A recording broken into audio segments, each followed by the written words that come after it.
बीड लोकसभा निवडणुकीमध्ये मोठी काट्याची टक्कर पाहायला मिळाली आणि या लढतीकडे अवघ्या राज्याचं लक्ष होतं।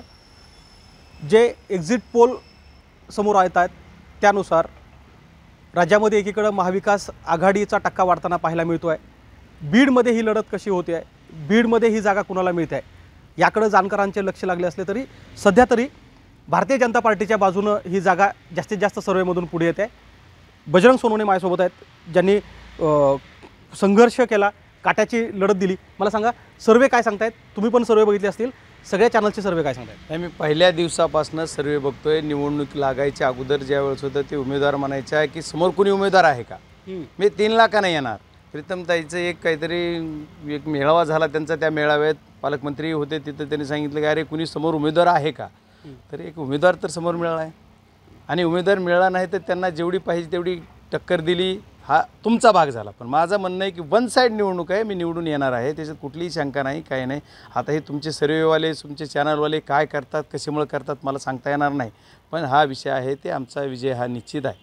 पण हे कसं बघता तुम्ही इकडे की इकडे देशामध्ये नरेंद्र मोदी यांच्या भारतीय जनता पार्टीला जवळपास 300+ जागा दाखवत आहेत, दुसरीकडे महाराष्ट्रामध्ये मात्र महायुती आज मागे पडली आणि महाविकास आघाडीचा टक्का वाढताना पाहायला मिळतो। नाही, महाराष्ट्रामध्ये ही जी तोडफोड झाली किंवा जे काही घडलं त्याच्यात लोक त्याचे समाधान आहेत। कांद्याचा विषय आहे, शेतकऱ्यांचा विषय एवढा ऐरणीवर झालेला आहे, त्याच्यामुळे शेतकरी वर्ग नाराज आहे।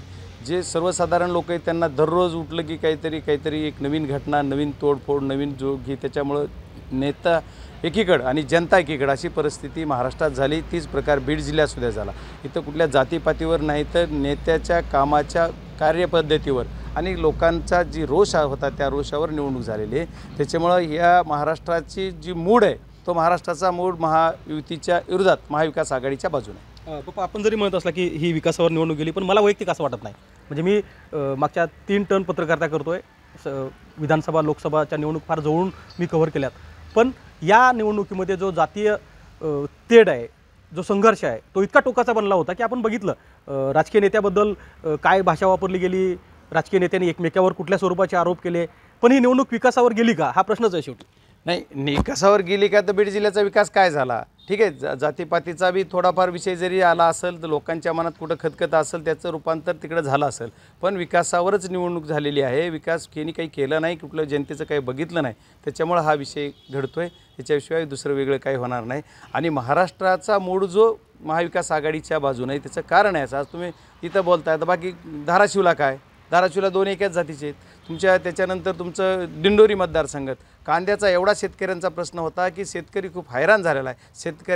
शेतकऱ्यांच्या मुलांनी ही निवडणूक हातात घेतली, त्याच्यामुळं महाराष्ट्रामध्ये महाविकास आघाडीचा वर्चस्व आहे। पण असं जरी असलं तरी मनोज जरांगे पाटील यांनी जे मराठा आरक्षणाचा लढा उभा केला होता त्या लढ्याचा परिणाम या निवडणुकीमध्ये तुम्हाला प्रत्यक्ष जाणवला का? नाही, 100%।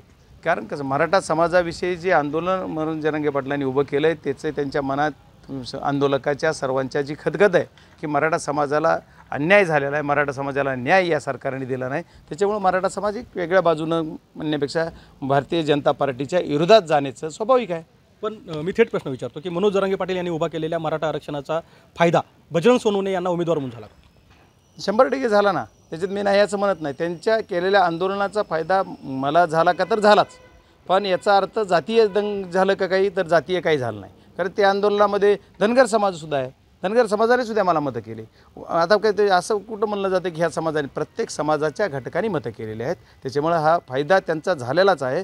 पण याचा अर्थ असा नाही की कुणाला विरोध करायचा म्हणून त्यांनी केलं, ते मराठा समाजाचे आंदोलन त्यांनी उभं केलं। पण हा जो जातीय संघर्ष बीड जिल्ह्यामध्ये निर्माण झाला आहे, बाप्पा तुम्ही यापूर्वी 2019ची पण निवडणूक लढली होती, त्यावेळी चं वातावरण कसं होतं आणि एकूण आता 2024मध्ये ज्यावेळेस या निवडणुकीला तुम्ही सामोरे जाताय, पोस्ट इलेक्शन काय वाटतं तुम्हाला की या सगळ्या संघर्षाचे परिणाम होतील?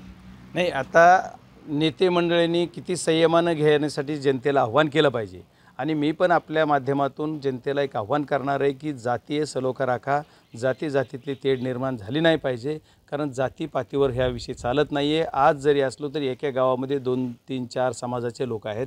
आज समजा वंजारा मराठा एवढंच नाही आहे, बाकी छोटे छोटे घटक आहे, लव्हार आहे, सुतार आहे, कुंभार आहे, माळी आहे, साळी, म्हणजे छोटे घटकसुद्धा भरपूर आहेत। या लोकांनी वंश परंपरेनं पिढ्यानुपिढ्या एकाच गावात राहतात, मग तिथे एक 10 घर आहेत मग त्याला मारून कुणी काढत नाही आहे।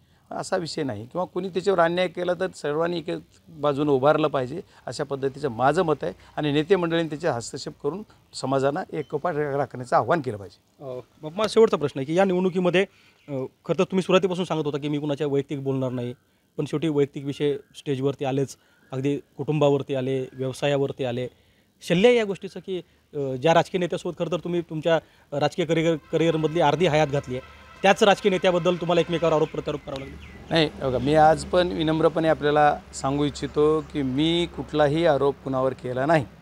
माझ्यावर जे आरोप झाले त्याचं उत्तर देणं मला क्रमप्राप्त आहे. लोकशाहीमध्ये काम करत असताना माझ्यावर झालेल्या आरोपाचं खंडन करणं किंवा माझ्यावर केलेले आरोप हे कसे आरोप आहेत हे सांगणं माझं काम आहे. ते मी केलं. मी आरोप केले नाहीत, याच्या पुढेही आरोप करणार नाही. मला राजकारणात आरोप प्रत्यारोप करून निवडणूक कधीही जिंकायची नसती, किंवा कुठं राजकारणामध्ये एक आरोप करायचा म्हणून तिचे मतं पडतात असं म्हणणारा मी नाही. फक्त भाषण चांगलं वाटतंय, लोकांना ऐकायला चांगलं वाटतंय, त्याच्यामुळे मताचं पर्सेंटेज वाढते असं म्हणणारा मी कार्यकर्ता नाही.